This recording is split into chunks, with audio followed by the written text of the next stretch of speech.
অবৈধ বালু উত্তোলনের ফলে ফরিদপুরে তীব্র হচ্ছে নদী ভাঙন।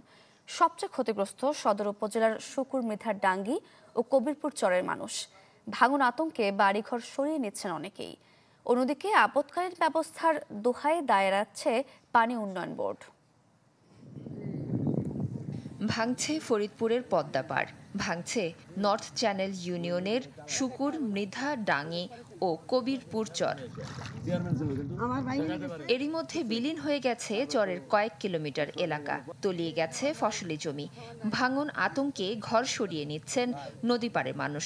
অসময়ের ভাঙনের পেছনে অবৈধভাবে নির্বিচারে বালু উত্তোলনকে দায়ী করছেন স্থানীয়রা। বাড়ি ভাঙা সোজা কথা নাকি, এখান আর এখানে গেলে কত কষ্ট হয়।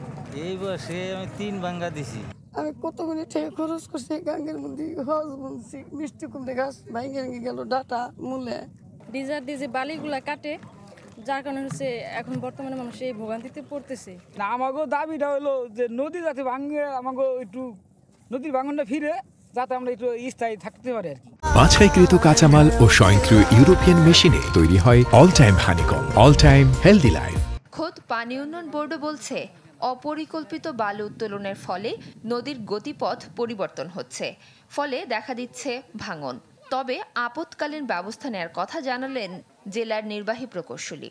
ফরিদপুর জেলায় বৈধ বালু মহল নাই। আমরা জেলা প্রশাসনের সাথে আলাপ করেছি। এখানে অবৈধভাবে রাতের আধারে কিছু অসাধু ব্যবসায়ী এখানে বালু উত্তোলন করে থাকে। 2টা স্থানে 4টা প্যাকেজের মাধ্যমে এখানে বালু উত্তেজিত দিয়ে হচ্ছে অস্থায়ী একটা কাজ চলমান আছে।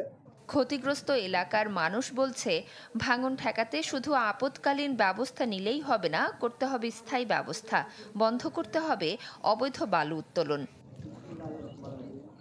Desk report, channel 24।